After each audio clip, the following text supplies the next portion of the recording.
Did you really have to humiliate me in public? Igor grumbled discontentedly. In fact, he grumbled the whole way home, but Vika proudly ignored his whining.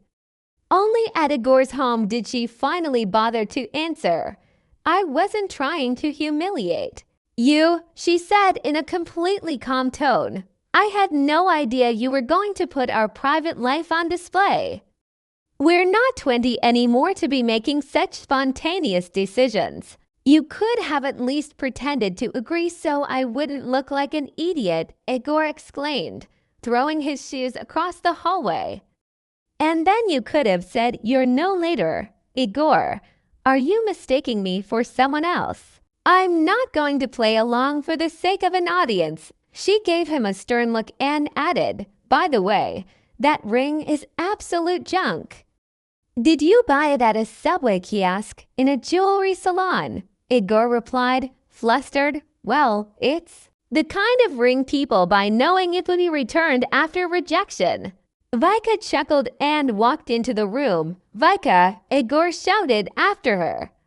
As if humiliating me in front of the entire restaurant wasn't enough, now you want to finish me off at home? She peeked out from the room into the hallway. Where? The man continued to fume. Should I have mentioned the ring back at the restaurant just to bury you deeper in front of everyone? She laughed. I'm not that cruel of a woman. You're a terrible woman. Igor followed her. Your eyes were open when you chose me, she said, stretching out on the couch. Honestly, it would have been better if we just stayed home, less shame for you, and I could have taken off my shoes sooner. She turned on her side, resting her head on her hand. That violin trio that was helping you embarrass yourself. Give them a 3-star review for effort. Playing off-key like that is an art. Did you find them in the subway too? You have. You no shame, Igor shouted. I opened my soul and offered you my hand and heart. And you soup that goes into the freezer, Vika answered, bursting into cheerful laughter. Not only are you mean and terrible, you're downright wrong, he said, collapsing into an armchair.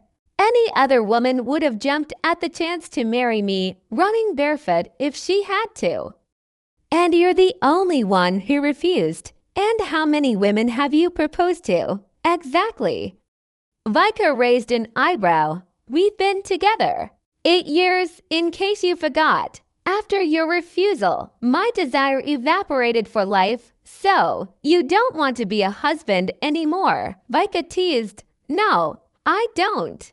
Igor said, pronouncing every word slowly for emphasis. Wonderful.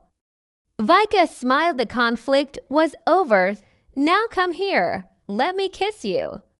By the way, the bouquet you forgot at the restaurant was amazing. He made a move to get up from the chair but changed his mind. Hurt feelings don't fade that fast. 15 minutes of Vika's rest and Igor's brooding ended with his thoughtful question.